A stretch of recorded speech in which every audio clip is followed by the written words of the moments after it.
Hello, this is Joe Bob 1/2. Um, Today's video, or tonight's video, is on the numbers game. Let's play the numbers game. Okay, 655,000. Okay, for anybody who's political, you know that is in reference to the Iraq killed. That was a survey of several thousand households or 100 households. I forget now, but that's beside the point. I think it was 1,849, but that's beside the point. In Iraq, you have very, very extended families. You have hugely extended families.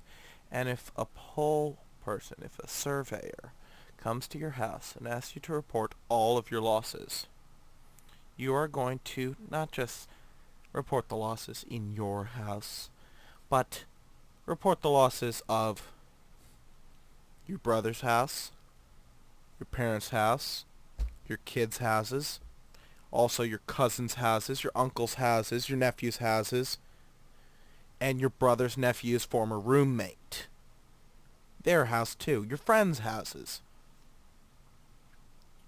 And their uncles, nephews, nieces, cousins, brothers, sisters, parents, and daughters, all of their households. Now, what are the odds if you have that large of an extended family and reporting that you are going to get throughout Iraq, throughout these 1,849 households that they asked, how many do you think they're going to overlap? What do you think the chances are of these largely extended households that you're going to have 2 and 3 and 4 households all reporting the same losses? Do I deny the possibility that it could have been 655,000? I don't deny the possibility of anything. But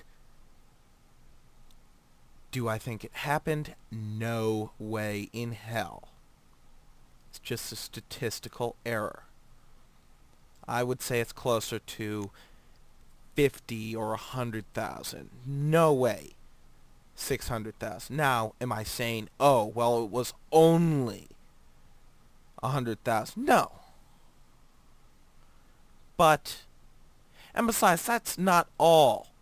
That statistic, that number that they give you, that's not all people who died in the Iraq War. That's people who died, period.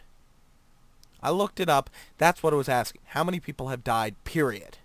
It's not Bush killed 655,000 people.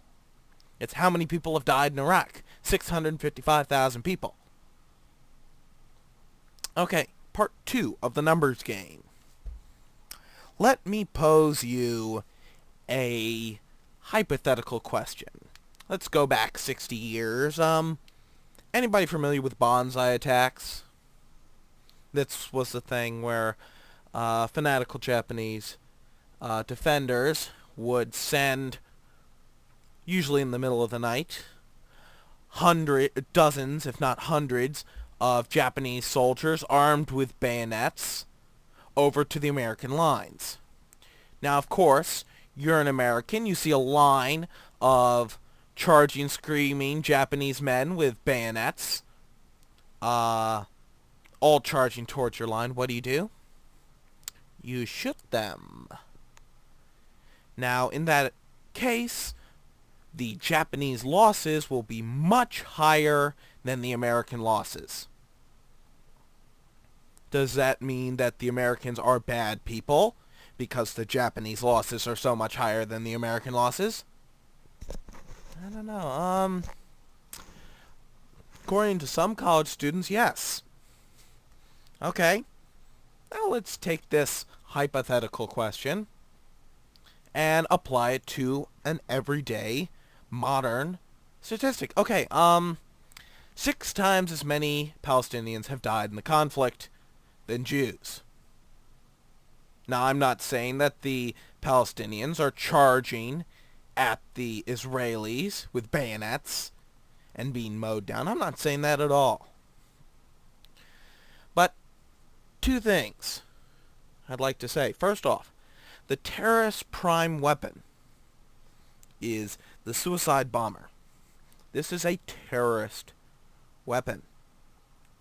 The purpose of this weapon is not necessarily to kill. I mean, yes, it's made to kill people, but it's made also to maim and to cause terror and fear.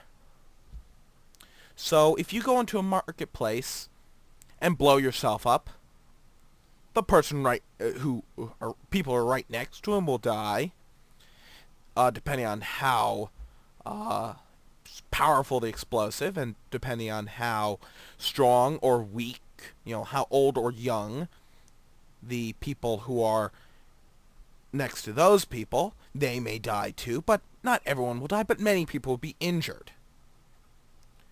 Now also, they hide themselves amongst the population. And they purposely do this to cause higher damages. For example, let's move on away from the Palestinians. Let's go to the Lebanese. Let's go to Hamas, or Hezbollah, rather. Hezbollah.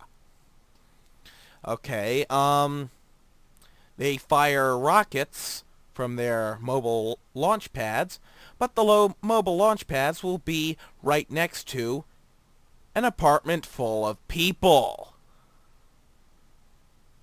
Now, you have to fire on the mobile launch pad. You have dropped leaflets in the area saying that there is a high probability of of counterattack in this area. The people in the apartment know that there is a mobile launch pad firing right next to them. That is parked right up against the building. The Israelis, what do? They fire down on the mobile launch pad. And what happens? Innocent civilians die. Does this make the Israelis bad people? According to some people, yes. That's the end of today's Numbers Crunch. This is Joe Bob 1/2, always preaching 2 things: love and peace.